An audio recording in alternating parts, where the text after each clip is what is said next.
buenos días, amados hermanos. Gracias por acompañarnos en Análisis BNE, iniciando mes 1 de diciembre del año 2022.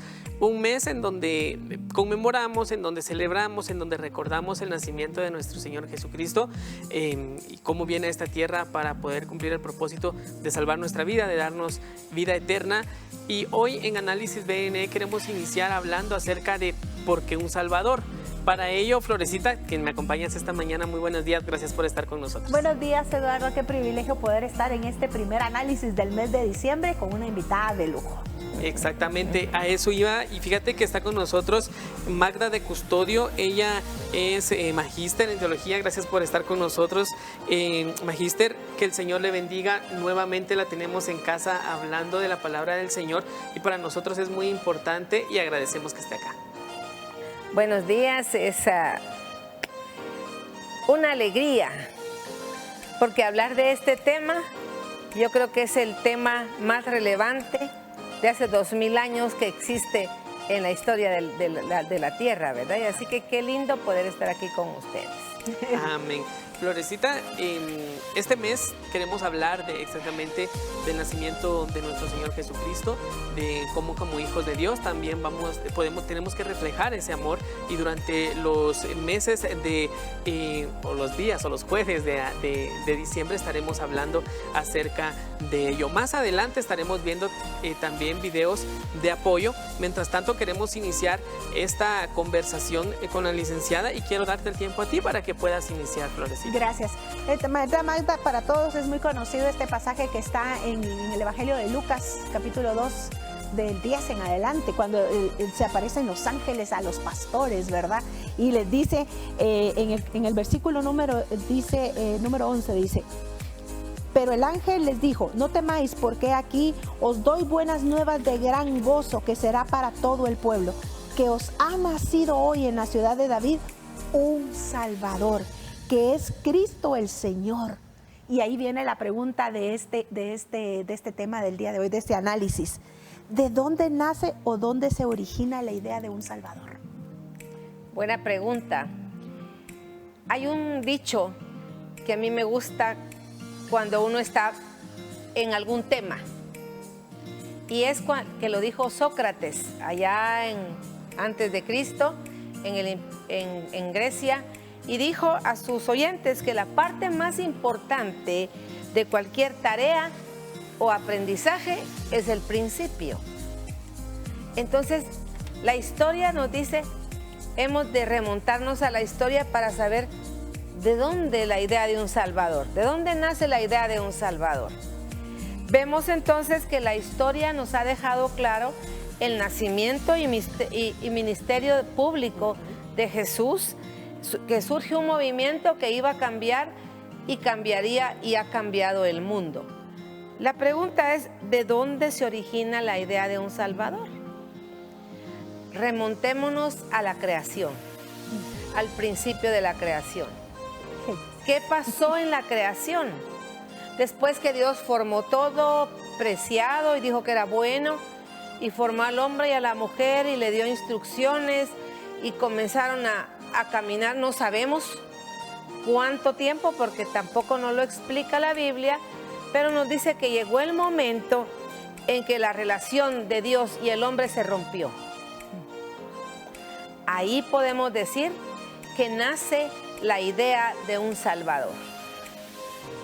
Cuando el hombre desobedece a Dios y por practicar el mal, la estatura del varón perfecto que Dios le había dado al ser humano, al hombre se había perdido. Se cayó la estatura de ese varón perfecto. En otro tema vamos a tocar qué significa eso. Pero realmente la separación del hombre y Dios, él pierde su estatura y pierde la relación con Dios, pero Dios, en su infinita misericordia y gracia, decide continuar con su plan perfecto, que era poner al hombre en la tierra y que se multiplicara y que se sojuzgara la tierra. Y entonces dicta aquel Génesis 3:15, que dice, ¿verdad?, que la simiente de la mujer iba a aplastar a la simiente, de la simiente del mal, lo iba a aplastar. Y ahí, según teológicamente, nace lo que va a ser el protoevangelio, o la idea que Dios estaba dando de la promesa de un Salvador. Ahí nace y llega a la tierra, y realmente son acontecimientos que uno debe de analizarlos, porque esa promesa que Dios dio iba a volver a regresar al hombre a Dios. Dios lo que quería es no perder su creación, y tenía que poner un puente, hacer un enlace, y promete un Salvador. Qué linda promesa. Wow. Creo que esta mañana vamos a aprender mucho acerca de por qué un Salvador, cuál es la idea, cómo se origina y cómo hoy nosotros debemos entender como hijos de Dios, cómo todo lo que sucede en la Biblia cronológicamente se deriva, como usted bien decía, desde el principio con un propósito hasta el día del nacimiento de nuestro Señor. Más adelante o en un próximo segmento vamos a hablar de cómo surge la idea de volver al hombre a su creador, pero antes de ello quisiera que pudiera descifrar un poco más esta primera parte de cómo nace la idea, de cómo nosotros hoy como cristianos podemos comprender, porque hemos tergiversado quizá el nacimiento del Señor. Secularmente se utiliza para publicidad o varias cosas, pero como hijos de Dios, ¿cómo podemos valorar eso? Hay un punto que platicábamos con Florecita, es ¿de qué necesita ser salvado el hombre? ¿Por qué un Salvador? ¿De qué va a salvar Jesús a la humanidad? Mucha gente ofrece que no va a tener enfermedades, que va a tener dinero, que va a poder tener. Pues realmente eso es algo muy superfluo. Si vamos al principio, ¿qué fue lo que el hombre hizo? Desobedeció. Desobedeció al Señor. Sí.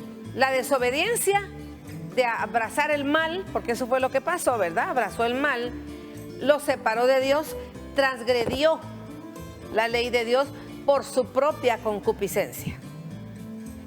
Entonces, ¿de qué estaba pensando Dios cuando iba a mandar un Salvador? ¿De qué estaba salvando? Porque hoy nos pueden preguntar, más ahora los profesionales, la gente que ya camina más en la ciencia, en el desarrollo, ¿y de qué me va a salvar a mí? Si tengo todo. Pero si les decimos mismo, lo va a salvar de no ir al cielo, pero muéstreme dónde está el cielo entonces, porque sí, a eso nos enfrentamos hoy. Entonces, si nos ponemos a pensar, ¿de qué estaba Dios pensando salvar al hombre? ¿Qué había hecho el hombre? Él mismo se había separado de Dios. Entonces, Dios estaba mandando un Salvador para salvar al hombre de él mismo. De su naturaleza. De su naturaleza del mal que tiene adentro. De poder transgredir la ley. De poder aprender, como dice Isaías 1:16, dejen de hacer lo malo y aprendan a hacer el bien. ¿Qué quiere decir? Que el hombre inicia con el mal y se inclina al mal. Regularmente, desde niño, el hombre se inclina al mal. Hablando de hombre y mujer, ¿verdad? Y Dios dice, aprendan a hacer el bien. Entonces necesitaba la humanidad un Salvador para regresar en sí. Como aquel hijo pródigo, ¿verdad? Que dijo, ay, ¿qué estoy haciendo? Debo de regresar en sí mismo. He pecado contra el cielo y contra mi Padre. ¿Qué estaba haciendo Dios? Haciendo que el hombre volviera en sí, regresar a Él, para aprender a no transgredir la ley de Dios y volverse a unir con el Padre. Porque el papel de ese Salvador, su papel primordial es volver a regresar al hombre a su Creador. De eso se trata. Es necesario realmente, porque si no el hombre está perdido. Sin rumbo. Naturaleza. Ajá, la naturaleza pecaminosa lo va a hacer.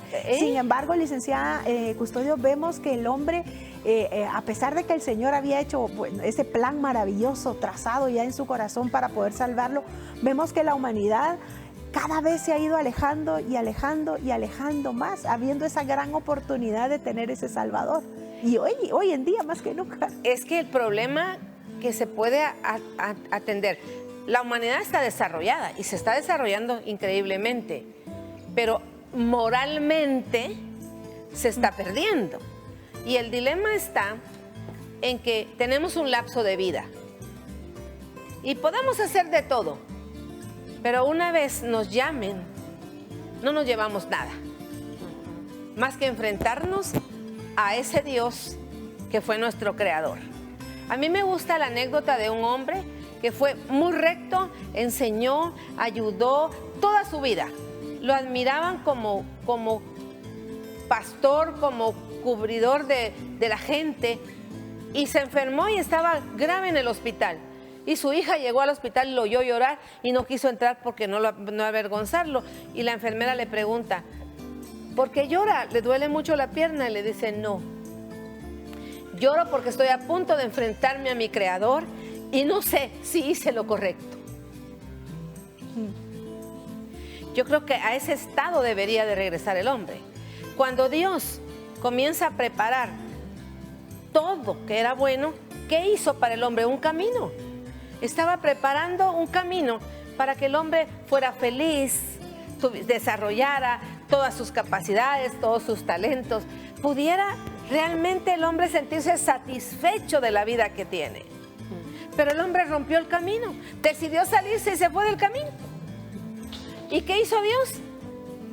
He de volver a hacer un camino, se llama alajá en hebreo, andar o caminar. O sea, Dios hizo el camino, por eso es que dio la ley después, para que volviera otra vez el hombre a decir, mire, este es el camino. Porque Dios no nos hizo para que nos fuera mal en la vida, para que fuera todo. No, Dios nos hizo ¿para qué? Para que el propósito de Él se cumpliera, que es alabar su santo nombre con toda nuestra vida. Y ese Salvador a eso vino, a volvernos a rescatar, de no perdernos entre lo material, entre el desarrollo, entre las profesiones, entre la maldad. A eso vino el Salvador, a decir, miren, vuelvan al jardín, que es el mejor estado del hombre, ¿verdad? Y al final, usted mencionaba algo al principio y decía que como humanos nuestra naturaleza es inclinarnos por el mal y decidir nuestro camino y la idea de un Salvador es salvarnos de nosotros mismos, hablando de nuestra humanidad. Y creo que cuando llega el Salvador no llega tampoco a obligar a nadie a acercarse y decirle regresar, o lo hace tan caballerosamente que da la oportunidad que nosotros nos acerquemos, que reconozcamos que estamos fallando, que reconozcamos nuestra vida pecaminosa y podamos transformar nuestra vida. Porque muchas veces las personas piensan que el Señor al venir a esta tierra nos está obligando a que regresemos a Él, algo como impositivo. una amenaza, exactamente, como una amenaza. Si no me siguen, y creo que no es eso, el Señor lo hace con todo amor, pensando en poder transformar nuestra vida y darle la oportunidad a todo el mundo. Imagínense cuántas personas hay en el mundo, de poder transformar su vida y acercarse a Él. Y es que hay que dejar claro que no somos títeres de Dios, Dios nos da una Exacto. libertad. Y esa libertad inclusive es una muestra de amor por parte de Él, licenciada Gustavo. Y es que el dilema es, oyéndolos hablar, uno le pregunta a una mamá, ¿usted qué quiere para su hijo? Que sea feliz. A cualquier persona, mire, ¿usted qué quiere ser? Feliz. ¿Verdad? Porque hay algo intrínseco del hombre de anhelar la felicidad. El dilema está en que la felicidad Dios ya la dio. Dice en el Salmo 119, del 1 al 3, dice, bienaventurado, que quiere decir dichoso o feliz, aquel que se rige bajo las leyes de Dios. Quiere decir que sí hay un estado del hombre que se puede alcanzar y no obligado, porque de ahí nace entonces lo que van a llamar teológicamente el libre albedrío. O sea, Dios deja que el ser humano decida. He aquí pues, pongo delante de ti la vida y la muerte. Decide tú. Decide tú. Y eso es lo más maravilloso, que Dios nos hizo con la inteligencia a su imagen para decidir el bien. Pero hay algo que pasa dentro del ser humano que se tiende a hacer el mal. Y yo siempre pienso, si tiene 4 dedos de inteligencia, decide el bien, le conviene. Pero ¿por qué el ser humano tiene que probar el mal? ¿Por qué se tiene que autodestruir? Porque ese es el problema más serio. Yo siempre digo, mire, ¿los árboles le hacen daño a uno? No. ¿Los animales hacen daño a uno? No. ¿Quién es el que hace daño? ¿El ser humano? A él es el que es el Salvador, viene a iluminar el camino. Y bien Y dicho, la humanidad, al igual que en el jardín del Edén, trata de buscar un culpable sin asumir la responsabilidad, porque todo el mundo dice, cuando todo el mundo habla, ay, pero miren cómo Dios, un Dios bueno, permite todas estas cosas malas. O la pregunta de alguien que está sumamente herido por las circunstancias que le ha tocado vivir y empieza a decir, pero ¿dónde estaba Dios cuando sucedió esto? ¿Y por qué Dios, siendo Dios tan bueno? Recientemente acabo de conversar con alguien que me decía, Florecita, pero ¿por qué sigue usted a un Dios que dice usted es bueno? Si él, mire, tanto niño enfermo, mire, tanta violencia, tanta muerte, pero no sabemos que es la misma naturaleza mala del ser humano que nos ha llevado a esta situación actual. No es de Dios, no es de Dios. Por eso me gusta mucho lo de la serie de Génesis que estamos trasladando acá en el canal, porque dice, para entender lo que está sucediendo hoy, hay que ir al principio de todo. Exactamente, exactamente. ¿Por qué Dios al hombre se le llama la corona de la creación? ¿Por qué? Preparó toda la casa, preparó todo listo, solo para colocar al hombre. O sea, la corona de la creación. Imagínense, nos dio la facultad de ser la corona de la creación. Nos dio la inteligencia para caminar. Pero, dice, 3 estados tiene el hombre. La inocencia, no sabe nada. La ignorancia, que cree que lo sabe todo. Y la sabiduría, que tiene que llegar con la observación, con la reflexión, con el aprendizaje, para saber entonces que no vamos a cambiar nada, ni vamos a descubrir el agua azucarada, sino que hay un camino trazado. Amén. Vamos a hacer una pausa en este bloque, licenciada Florecita. Vamos a ver un video también en que nos habla acerca de la idea de un Mesías en la tierra. Y después regresamos con otra parte de esta interesante plática. Creo que en esta mañana estamos aprendiendo todos acerca de nuestro Señor Jesucristo. Quédese con nosotros, ya regresamos.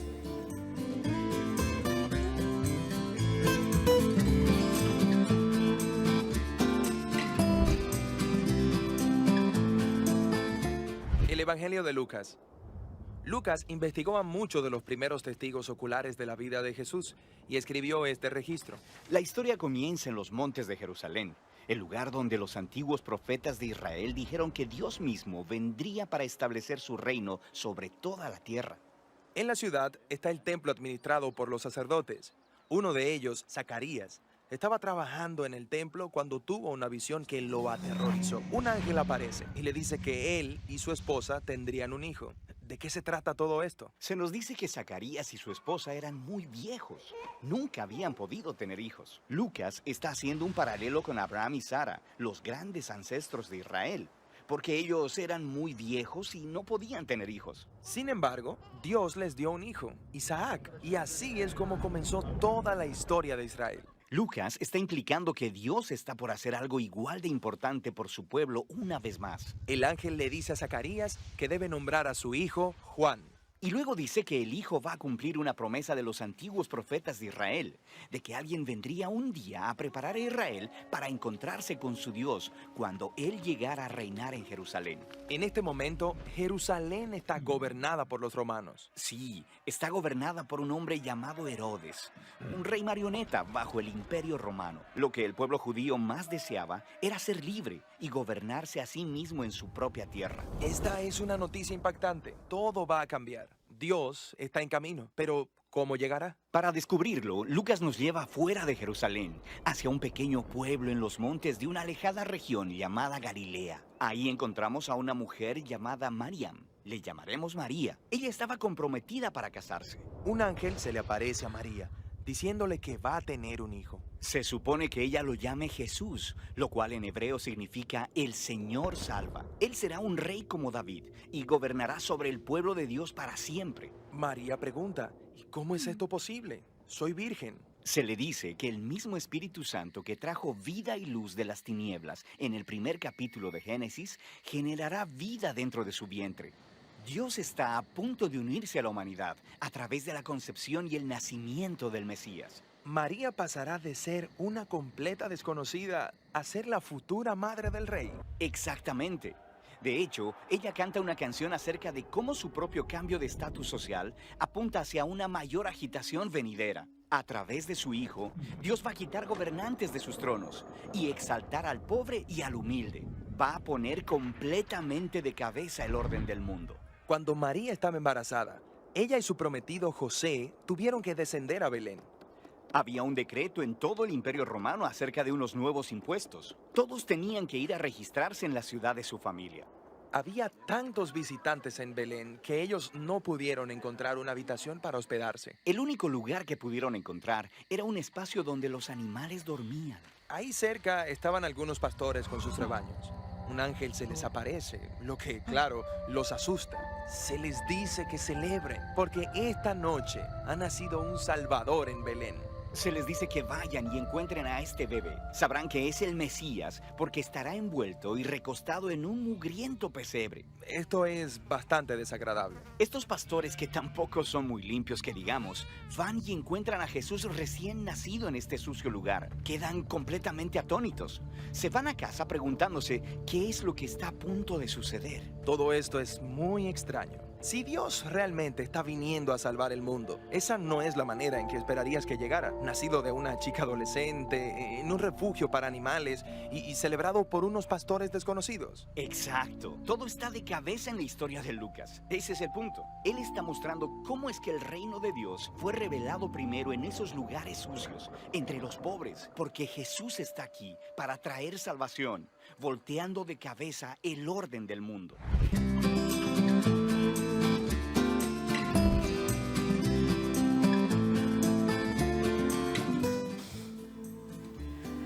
La misericordia y la gracia del Señor siempre poniéndose de manifiesto desde antes de la creación del mundo, porque inclusive ese pecado tomado por Eva y Adán no lo tomó a él por sorpresa, nada, siempre ha estado todo bajo su bendito control. Y licenciada Custodio, ya hemos entrado al tema y hemos empezado a hablar acerca de por qué un Salvador. Y ya vimos que hay una promesa de parte del Señor y ahora viene mi segunda pregunta. ¿Qué hace Dios entonces para que esa promesa se convierta en una realidad? ¿Cómo fue ese proceso que el Señor nos llevó hasta el nacimiento del Señor Jesucristo? Miren qué interesante, porque cuando la gente conoce de Jesús, arranca de Jesús para adelante. Pero le cuesta mucho el entender por qué Él hablaba como hablaba, por qué hacía lo que hacía, porque se queda inconclusa una parte de la historia. Porque Jesús no nació en el vacío, no nació de la nada. Detrás de Él había una historia que se había hilado desde aquel jardín del Edén. ¿Qué hace Dios entonces para cumplir esa promesa? ¿Cuántos años pasaron entre Adán, ojo, y la llegada de la promesa? 3.760 años pasaron dentro de que Dios habló a Adán y que cumplió la promesa. ¿Qué pasó en todo ese lapso de tiempo? Bueno, Dios comenzó a preparar, comenzó a hilar lo que sería el cumplimiento de esa promesa. ¿Y qué hace? Pues comienza a llamar hombres, por ejemplo, como ni Caín ni Abel. Pues uno murió y el otro fue el asesino de su propio hermano, pues como que de ninguno de los dos iba a venir esa simiente, ¿verdad?, que él quería. Entonces luego nace otro hijo de Adán y Eva, que es Set. Y dice conforme el corazón de Dios. Y comienza Dios a multiplicar las generaciones. Y uno se pregunta, pero es que ahí no había la ley escrita. Entonces, ¿qué había? Bueno, la ley inspirada al corazón del hombre. Porque ya hacían sacrificios, ya sabían cómo honrar a Dios.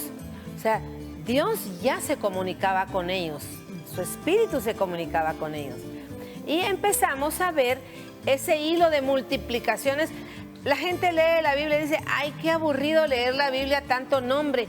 No, es que tenemos que entender que ese es un hilo conductor que Dios como una madeja de lana agarra y empieza a tejer lo maravilloso que va a ser después ese tejido completo. Y eso pasa con las generaciones, y luego vemos levantarse hombres un poquito arriba de los otros, como por ejemplo Noé. Dice Dios, ay, esta generación, ay, está tan perdida otra vez. ¿Qué pasa? De nuevo, otra vez el ser humano, ¿verdad? Y levanta a Noé. Y vuelve Noé a venir entonces a hacer el papel que le corresponde, el arca regresa y todo lo que ya sabemos de la historia, y llega a sentarse, dice, en el sur de la Arabia Saudí, 3000 años antes de Cristo. Por ahí se asienta Noé, y de Noé va a partir, que eso es muy importante conocerlo, va a partir 3 grandes grupos. ¿Por qué? Porque de esos grandes grupos vamos a ver que el Salvador va a venir. Por supuesto, ellos, haciendo la historia, pues no lo comprendieron.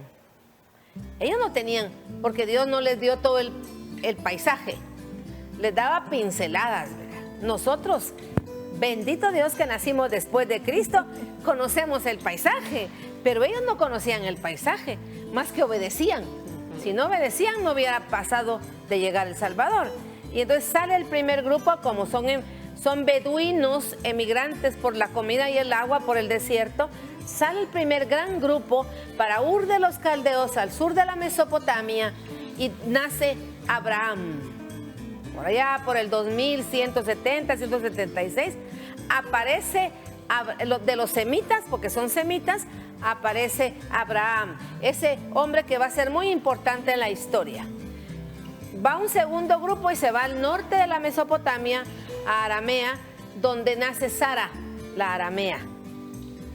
Y luego sale un tercer grupo donde aparecen, van para el occidente, donde va a ser Israel, que todavía no era Israel, porque no habían, como está ahorita, ¿verdad? Países, no había nada. Y nacen aparecen los cananeos, los moabitas, los amonitas, los fenicios, los amalecitas, los madianitas y los ixos, que son muy importantes porque giran ellos para Egipto, y ellos son donde se supone que nacen los faraones. Por eso es que tiene un enlace ellos al final en la historia. Miren, es muy importante esto. Entonces, por último, vemos esos 3 grupos semitas que van a ser muy importantes en la historia de esa promesa de Dios. Bueno, luego vemos de Ur de los Caldeos, Dios llama a Taré. No llama a Abraham primero llama al padre. Dios respeta eso, fíjense qué importante. Cuando el ángel le habla, ¿a quién le habla? A José, que es el papá. En este caso, Dios no llama primero al hijo, llama primero al padre. Y le dice, sal de tu tierra. Y agarra su tierra, se va para allá arriba, al norte, ahí se queda y ahí muere. Ahí entra el llamado de Abraham, ya que el papá ha muerto. Y le dice, vete de tu tierra y tu parentela. Y vemos todo el recorrido de Abraham que va a hacer al sur con hambre, que nace, y le nace Isaac. Ya conocemos la historia, ¿verdad? Si no, hay que conocerla. Cuán difícil es que nazca Isaac, porque Sara ya era vieja, no había manera, nace el hermano primero, y Dios sigue hilando. Y dice, de estos 2 hijos, este es el de la promesa, Isaac, ¿verdad? Ismael dice que no, así dice la Biblia. Luego vemos que Isaac comienza a crecer y también tiene que tener mujer, y entonces mandan al norte, porque ya se quedó la familia. ¿Se acuerdan que ya se quedó la familia? Allá donde está Labán, aparece Rebeca, el sirviente va y la trae, y ya le trae su mujer a Isaac. Y nacen 2 gemelos, que son Jacob y Esaú. Ahí Dios comienza. Las cosas que Dios hace, dice un libro muy bueno que dice, las cosas que Dios hace que no tienen sentido para el ser humano. Pero para Dios, como tú decías, Florecita, tiene todo el panorama. Pues Él es el creador del universo. Y entonces comienza Isaac, nace Isaac, y por aquellos sueños que la mamá tuvo, paró siendo bendecido lo bendijo Dios, diga, su papá, con la primogenitura. Aunque se peleó con el hermano y todo lo que pasó, y la gente ha dicho muchas cosas que yo creo que el estudio bíblico profundo es importante, porque le han dicho engañador, pero en el mundo hebreo el nombre no se llama engañador. El mundo hebreo se dice el que designó Dios. Es tan importante entender eso, que fue Jacob. Y luego vemos en ese hilo conductor que tiene los hijos, y el hijo más pequeño sueña, y los hermanos se enojan como siempre, ¿verdad? Yo siempre digo, tenemos que tener la misericordia como humanos con los humanos. ¿Por qué? Porque el ser humano en sus emociones encontradas a veces nos vamos por donde no es. Y por eso es que la palabra de Dios es tan importante, porque nos rige el camino, y el poder nos lo da Dios a través de su Hijo, porque eso fue lo que Él ganó. Le ganó a la muerte, le ganó a la transgresión, le ganó a la ley, los venció. Ya no necesitamos pecar. Ahora, si lo hacemos nosotros, es por nuestra gana. Por eso es que es importante que la gente abra los ojos, que Jesús viene a ayudar a que el ser humano entienda que hay un camino. Y entonces aparece José, ¿verdad? Con el faraón preparado, José, y entran como hijos de José. Pero luego se muere el faraón y paran siendo esclavos. Ahí vemos también que sucede algo muy importante, sumamente importante, porque viene Jacob ya viejo y va a bendecir a los hijos. Y comienza a bendecir, ve a uno y al otro. Recuerden que la bendición de los hijos del padre la respalda mucho Dios. Porque hay una autoridad en la tierra que se iguala a la autoridad de Dios en la tierra, es la del padre y la madre. Wow. Por eso es que el padre puede bendecir a los hijos. Tiene como el permiso, la potestad de hacerlo. Y entonces viene y Jacob, pero algo pasa con Judá. Le da una bendición extraña a Judá. ¿Por qué le da una bendición tan diferente? Pues ni el mismo Judá lo entiende, digo, y tampoco Jacob, ¿verdad? Pero le dice, tu trono será para siempre. Tus hermanos se inclinarán sobre ti. ¿Cómo así, verdad? Pero esa es la bendición que le da. Porque está volviendo Dios a decir, aquí vamos el hilo con ese Salvador. Aquí está la promesa. Maravilloso entender eso, ¿verdad? Saber por qué Dios hace en Génesis 49 del 8 al 12 más o menos la bendición de Judá. Hay que leerla y entenderla, porque eso nos da la luz de ese Salvador que iba a venir. Y vemos entonces luego aparecer otro hombre. Habían muchos, pero hay unos que se salían. Moisés. Claman a Dios, están muy mal, están terriblemente mal, pero ellos tienen una promesa de Dios. No saben cómo se va a cumplir, cuándo se va a cumplir. Y se levanta Moisés y llama a Dios a Moisés y los liberta con brazo fuerte, dice, ¿verdad? Y los arranca, los saca. Pero no tienen una constitución. Dice, está amorfo todo el pueblo de Israel, ¿verdad? Sin constitución, sin ley, porque todo lo que traían era el imperio egipcio. Y les dan el monte Sinaí por primera vez lo que va a ser la ley ya escrita, dada con dos vertientes. Escrita, que son los 10 mandamientos, que son la base de la ley, y la ley oral, que son la interpretación de esos 10 mandamientos que hacen los 5 libros de la ley, o la Torá, como se llama. Les da el camino, les da la instrucción para salir. Y entonces les dice, aquí está su constitución, no vayan, no traigan lo de allá de Egipto, ni vayan a aprender lo de Canaán. Aquí les estoy dando yo, y les cambia todo lo político, lo económico, lo religioso, lo folclórico, lo cultural. Todo les da giro, Dios. Por eso es que hay que leer Deuteronomio, porque les da todo giro para saber, y esa es nuestra constitución.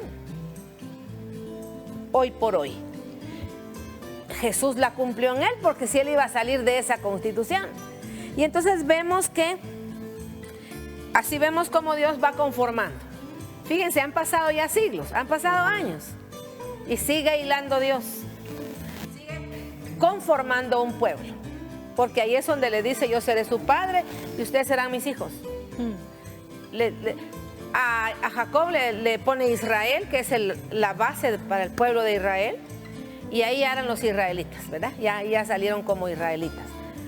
Dice que 2 millones. Miren, es maravilloso estudiar. Yo animo a la gente a estudiar porque dice que salieron como 600,000 hombres entre los 2 millones que salieron de Egipto. En 1948, cuando el Estado de Israel iba a ser en el siglo XX de nuevo el Estado de Israel, dice que como 600,000 hombres habían alrededor. Nuevamente. ¿Ustedes se dan cuenta que Dios no hace nada fuera de su control? En esta parte de la historia, licenciada, vamos a hacer una pausa, vamos a ver información que tenemos y en la tercera parte continuamos con este hilo conductor y ya en la última fase de análisis BNE, mientras usted allá en casa a través de las redes sociales puede comentarnos también cómo le está pareciendo y cómo está bendiciendo su vida este tema acá en Análisis BNE. Ya regresamos.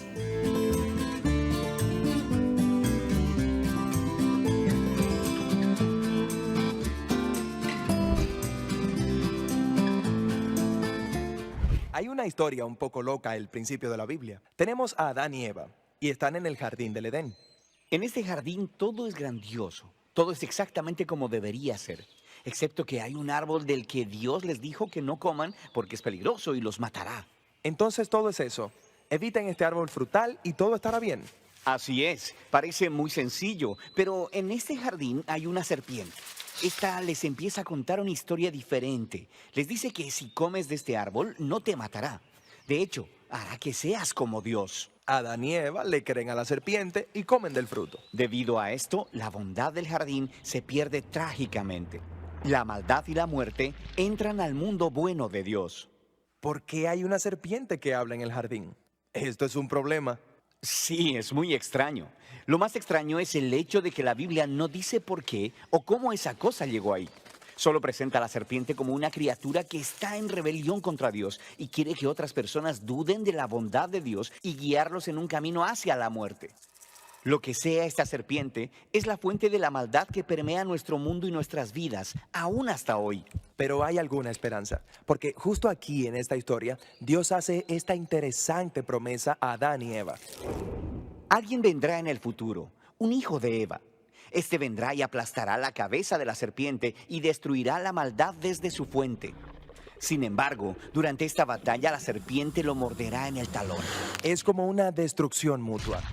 Sí, es una promesa extraña pero hermosa. Y se nos deja ahí hasta el próximo momento clave de esta narración, cuando Dios selecciona a este hombre llamado Abraham. Él le dice que a través de su familia, la bondad y la bendición serán restauradas en todas las naciones de la tierra. Siguiendo a esta familia, llegamos a uno de los bisnietos de Abraham, un hombre llamado Judá. Él recibe la promesa de que un rey vendrá de su descendencia y que todo el mundo seguirá a este rey. Él traerá paz y armonía y habrá mucha comida y vino, y leche y viñedos, y todo será magnífico. El primer rey que conocemos de la línea de Judá es un hombre llamado el rey David. Él es un héroe. Tal vez será él quien aplastará a la serpiente. Pero resulta que David está infectado con el mismo mal que el resto de la humanidad. Él nunca aplasta a la serpiente, sino todo lo contrario. Sin embargo, Dios le hace una promesa a David, que este rey eventualmente vendrá de su descendencia. Pero mientras la historia sigue, una por una, cada generación de sus hijos son unos cabeza dura. Ellos se rinden ante la serpiente, ellos escogen la maldad, ellos buscan dinero, sexo y poder siguiendo a otros dioses. Las cosas se ponen tan mal que destruyen completamente a la nación de Israel. El grande y malvado imperio de Babilonia los destruye. Ahora no hay reyes para cumplir la promesa. Parece que el plan está arruinado. Durante estos días oscuros aparece un grupo de locos llamados profetas. Ellos seguían hablando del rey que vendría y recordándonos la promesa de que vendrá y derrotará la maldad. Él restaurará el jardín. Un profeta en específico, Isaías, nos dice por qué este rey es golpeado. Isaías nos dice que el rey prometido es herido debido a la maldad de la humanidad y que ésta lo mata. Pero de repente regresa. Isaías dice que debido a que Él sufrió estas heridas, Él puede convertirse en una fuente de sanidad para otras personas. Pero el Antiguo Testamento termina y el rey que aplastará a la serpiente del que todos han estado hablando nunca aparece. Esta es la razón por la que cuando el Nuevo Testamento comienza, nos presenta a Jesús de Nazaret no como un hombre cualquiera, sino como alguien que viene a cumplir específicamente estas antiguas promesas. Aprendemos que Él es del linaje de David, Judá y Abraham. Él va por todo Israel anunciando que la bondad del reino de Dios está aquí y ahora. Él empieza confrontando los efectos de la maldad en la gente, sanándolas, perdonando sus pecados y su maldad. Mucha gente está creyendo que Él es, en realidad, el rey prometido. Pero Jesús empieza a decir a sus seguidores más cercanos que Él se convertirá en rey y que traerá la paz cargando sobre sí mismo todo el peso de la maldad de la humanidad. La herida fatal de la serpiente. Exactamente. Y así parece que la serpiente gana. Esta historia sería una verdadera tragedia, excepto por lo que pasa después. Jesús se levanta de los muertos. Ahora Jesús tiene en sí mismo el poder sobre la maldad y sobre la muerte. El resto del Nuevo Testamento hace la declaración de que el poder de Jesús sobre el mal y la muerte ahora está disponible para nosotros, para empezar a confrontar los efectos del mal en nuestras propias vidas. Pero todavía la muerte y el mal son problemas reales en el mundo alrededor nuestro. La historia de la Biblia termina describiendo este día futuro, cuando Jesús regresa y completa la tarea. Destruye a la serpiente de una vez y para siempre y restaura la bondad del huerto aquí en la tierra.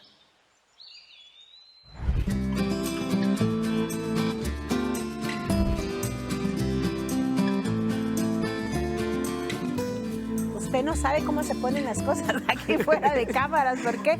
Porque empezamos a hablar y aprender, y le decía a Eduardito qué importante es todo lo que nos ha compartido de esa línea conductora la licenciada Magda de Garrido, la licenciada Magda Custodio. ¿Por qué? Porque es importante saber que para Dios no fue algo que planificó, ay, se me escapó esto de las manos, vamos a poner un salvador en el proceso. Era algo que ya estaba en su corazón desde el principio, y vemos cómo estos hombres han nacido y han llegado en el tiempo preciso y con un propósito determinado ya, licenciada Magda. Sí, y vemos ahí cómo llegamos hasta, nos quedamos así, y vamos a ir rapidito por cuestión de tiempo, nos quedamos cuando llega la ley, cuando llega ya como poniendo ya orden sobre esta creación, ¿verdad? Pavimentando el camino del pueblo, ¿verdad? Ingresan a la tierra prometida, vamos rápido.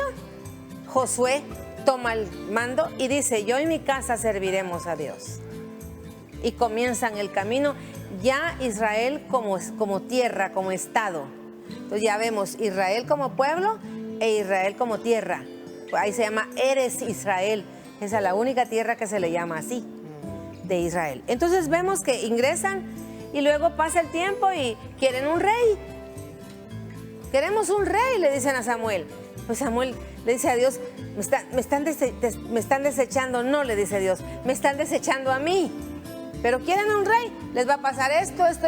No importa, dice, queremos un rey. Bueno, Dios les permite que entre Saúl, pasa todo lo que con Saúl pasa, y después pues Saúl se tiene que ir, unge a David. Ahí surge también otro punto álgido en este hilo conductor. A David, en 2 de Samuel 7, del 12 al 13, Dios promete establecer el reino de David y su trono para siempre. Miren, volvió otra vez a colocar un trono para siempre, que no lo iba a tener un ser humano porque se muere. Alguien lo iba a tener. ¿Quién iba a ser ese rey de ese trono para siempre? Entra Salomón a reinar después de David. Viene Salomón, se muere, el hijo quiere cobrar más impuestos, divide el reino, que es otra cosa muy fuerte, divide el reino en dos, en el siglo 8 a.C., el reino del norte con las 10 tribus y el reino del sur con 2 tribus. Llega el imperio asirio, los agarra, ahí se levantan las profecías de Isaías, diciendo lo que les va a pasar si no regresan su corazón a Dios. Y les pasa, llega el exilio para siempre de las 10 tribus, se quedan algunos remanentes que se convierten en los samaritanos, 135 años después llega el reino del sur, y llegan los babilónicos y se llevan a los de 70 años cautivos. Cuando vuelven ahí, cuando se pierde el reinado del norte, ahí nace la idea. Eso en le iba a el preguntar. pueblo israelita surge la necesidad de un nuevo rey que restaurará el reino. Fíjense que esto es sumamente importante. 722 años antes de Cristo. ¿Por qué creen ustedes que los seguidores de Cristo, cuando le están preguntando, Señor, ¿restaurarás el reino de los cielos a Israel? Porque ellos estaban pendientes 8 siglos de que se restaurara de nuevo el reino que se había perdido. Ahí nace la idea, ese concepto. Entonces, ellos estaban por cientos de años esperando, ¿verdad? Esperando la restauración de ese reinado que había surgido de esa necesidad de la caída del reino del norte. Y vemos que cuando a Jesús en Mateo le preguntan, después del suceso de la mujer cananea, le preguntan y dice, ¿y qué contesta él? No he sido enviado sino a las ovejas perdidas de la casa de Israel. ¿Qué quiere decir Jesús con eso?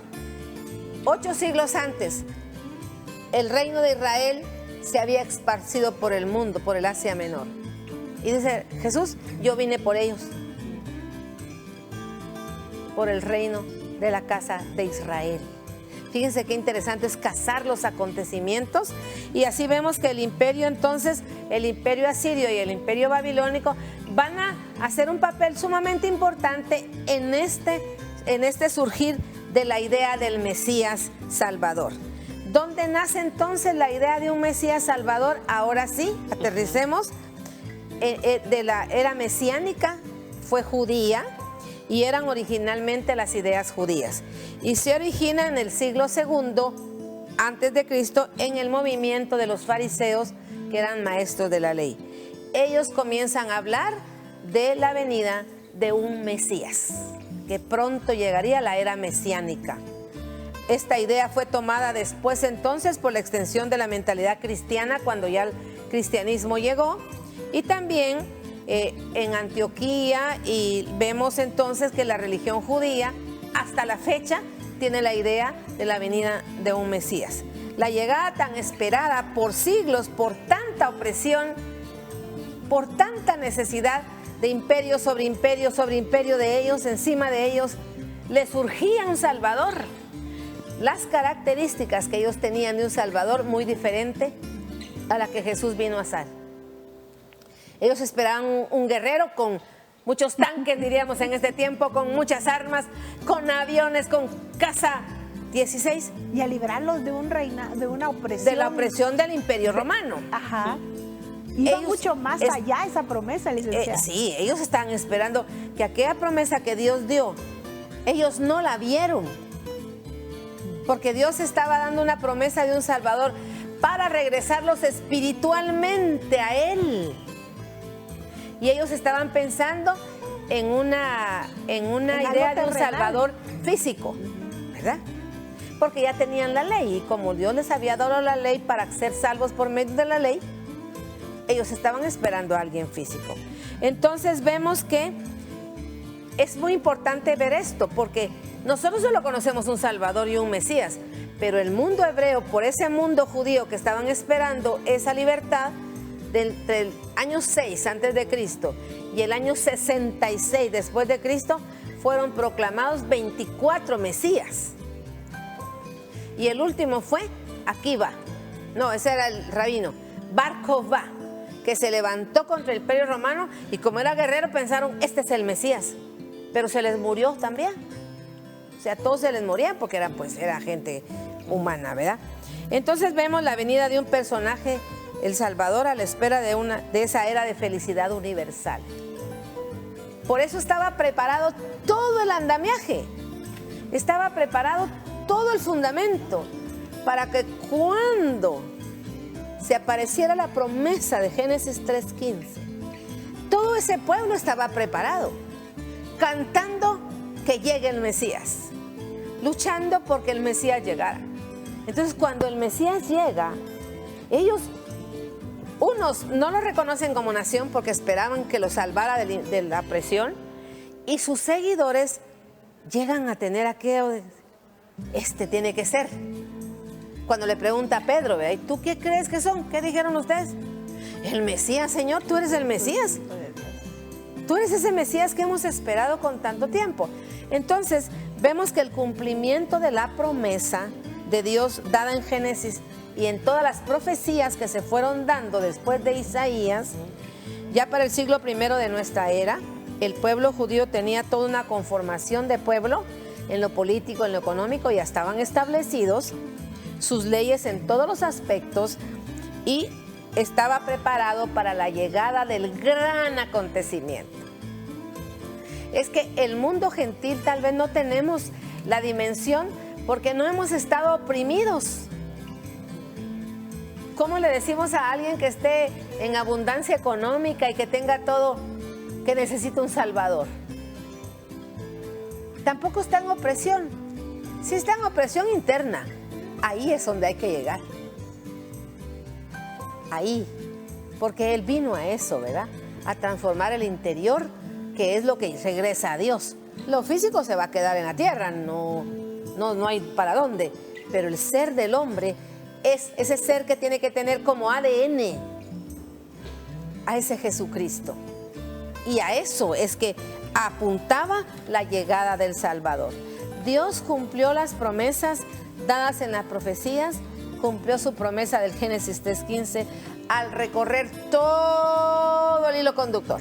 Hoy hicimos nada más unas pinceladitas. Licenciada, y viene a mi mente, y creo que en casa también hay alguien más pensando igual que yo, ¿qué hubiera pasado si desde el principio no hubiera pasado todo lo que pasó, o desde ese momento hubiera llegado el Salvador y nos hubiéramos evitado todo ese hilo conductor? ¿Qué hubiera pasado con la humanidad? Posiblemente hubiera seguido tan dura como hoy. Porque el dolor más grande es, y la reflexión tal vez que tenemos que hacerle a la humanidad es, regrese sus pasos a su Creador. No hay otro espacio para el ser humano fuera de Dios para que el humano pueda tener paz, tranquilidad, gozo, felicidad, que es la que trae entrar por la puerta, porque es otra cosa. Entra uno por la puerta del Salvador, sí, pero mucha gente se queda en la puerta. Si usted llega a visitar una casa y se queda en la puerta, pues no va a disfrutar de la sala ni de la comida que tienen porque ahí se quedan en la puerta. Por eso es que Él dice, yo soy la puerta. Porque Él es la puerta que Dios abre para que ingrese el ser humano a esos días de la creación donde todo era bueno en gran manera. Entonces yo puedo decir, ¿qué podría haber pasado? El ser humano de nuevo se hubiera ido otra vez tras sus propias naturaleza y tras sus propias concupiscencias. Porque si hubieran oportunidades para enmendar ese camino de mal, ¿verdad? Sí. Destruyó a la humanidad en el tiempo de Noé, les dio una nueva oportunidad. ¿Qué quiere decir eso, Florecita? El gran amor de Dios por la humanidad. Como un padre, vuelve otra vez y vuelve otra vez y vuelve otra vez un padre. Eso es lo que Dios ha hecho. Y vino y dijo como aquella, hay una parábola que dice, y entregó a su hijo, el dueño de la parcela, pero también lo mataron a él. Y entonces, ¿será que ese gran acontecimiento no iba a cambiar el mundo? Sí. Estamos a la puerta de que sigamos entendiendo que Dios tiene un plan perfecto para la humanidad, para cada uno del ser humano. Cada quien que nace tiene la oportunidad del ingreso hacia su Creador. Y yo le digo a la gente hoy, no celebre Navidad, celebre como quiera, con regalos, con comida, pero eso no es importante. Siente a su familia, enséñele el camino, dígale todo lo que sucedió, todo lo que Dios preparó para que llegara ese Salvador al mundo. Y después todo lo que Él tuvo que pasar, porque de eso no vamos a hablar hoy. Pero que Dios preparó todo un andamiaje para que el ser humano sea salvo y sea libre. Y algo que veo también, Eduardito y licenciada Custodio, es que también ese tiempo se va a acabar. Sí. Y estamos a la puerta de que ese tiempo se acabe. Y creo que hoy más que nunca debemos de entender por qué un Salvador. Usted hablaba que esa promesa empezó a cumplirse en el tiempo donde el pueblo estaba más oprimido, donde estaba más necesitado. Y vemos una humanidad necesitada, una humanidad que está gimiendo realmente de tanta maldad. Y hoy más que nunca, en este año 2022, creo que debemos de hacer conciencia de esa necesidad, del porqué de ese Salvador. ¿De por qué? Porque me impresionó cuando uno lo ve realmente, cuando uno se sienta a hablar sobre esto. Él nos vino a librar de nosotros mismos, de la maldad que hay en nosotros y volvernos, y como usted dice, lo ha hecho una vez, lo ha hecho otra vez, lo ha hecho otra vez, pero esas oportunidades se van a acabar. Y pienso que debemos de aprovechar esta temporada que hoy inauguramos, ¿verdad, Eduardito? Para poder realmente concientizar ese valor de esa promesa que se cumplió. Dios ha cumplido todas y cada una de sus promesas, pero estamos nosotros haciendo nuestra parte de recibir a ese Salvador en nuestro corazón, de rendir nuestra vida a Él. Y de ser testimonio, porque ha pasado que hoy hay mucho cristianismo, pero la gente vive una doble moral. Dice amar a Dios, pero vive como Él quiere. Y realmente Dios a través de Cristo sí nos cambia, nos hace nuevas criaturas, porque la Biblia dice, nos lleva a la estatura del varón perfecto. A mí me gusta mucho eso. Adán perdió la estatura del varón perfecto. Jesucristo vino a rescatar ¿Y cuál es la estatura del varón perfecto? ¿Ya se hicieron esa pregunta? Porque si Dios no tiene cuerpo. Muy buen análisis. Y no es físico. ¿Cuál es la estatura del varón perfecto? ¿Qué perdió Adán? Hablar con Dios hasta los cielos, la relación de los cielos y la tierra. Esa es la estatura del varón perfecto, hasta los cielos. Y se rompió. Jesús la vino a traer para regresarnos al Padre a tener la estatura del varón perfecto. Cuando nos damos cuenta de que pensamos encontrar la felicidad y el deleite en nuestros placeres carnales, y perdemos esa comunicación con Dios, no tiene comparación realmente. Sí, no tiene. Así es que yo pienso, y me conmueve realmente pensar de que todo este plan se resume en una sola palabra: amor. Amor de Dios a su creación. El gran amor de Dios. Queremos agradecerle, licenciada, por acompañarnos esta mañana y abordar este tema, ampliarlo. Durante diciembre estaremos conociendo otras características del nacimiento de Jesús, pero creo que hoy nos abre el panorama y, como decía Florecita, inauguramos este mes hablando de la llegada de nuestro Señor Jesucristo. En 30 segundos quisiera darle el tiempo para dirigir una oración y que las personas que aún no conocen al Señor hoy puedan encontrarse con Él. Padre, tú que has mostrado desde aquel principio de la creación, cuando el hombre se negó a seguirte, te rogamos que tengas misericordia de cada hombre, de cada mujer de nuestro país, que vuelvan en sí, que regresen a ti, que tú fuiste capaz de extender tu gran amor a través de los siglos, de los tiempos, de los estadios.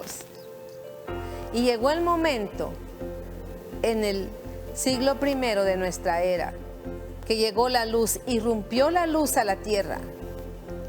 Enviaste a Jesús para que fuera ese Salvador y nos rescatara de nuestro propio mal y del mal que aqueja a la humanidad. Te ruego, ten misericordia de nuestro país. Y también te ruego, haz que la gente voltee su rostro a ti. Porque no hay placer más grande, ni fundamento más grande, ni meta más grande del ser humano que volver a su Creador.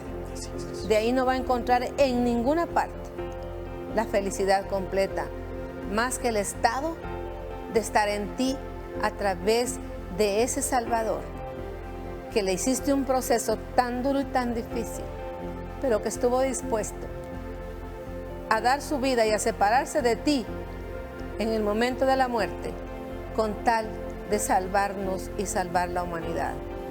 Yo te ruego, Padre, entra a cada corazón. Y yo te ruego que le hables a cada gente de nuestro país para que se voltee a ti y vuelva en sí. En el nombre de Jesús. Amén y amén. Amén. Le agradecemos nuevamente por estar con nosotros. Florecita, gracias por acompañarme Eduardo. esta mañana. Amados hermanos, a ustedes también por estar en sintonía de Análisis BNE y especialmente también a la licenciada María José Toj, que nos lleva este mensaje a toda la comunidad con discapacidad auditiva. Esperamos que el Señor les bendiga a ustedes también. Finalizamos la próxima semana. Nos esperamos con otro tema importante también acá en Análisis BNE.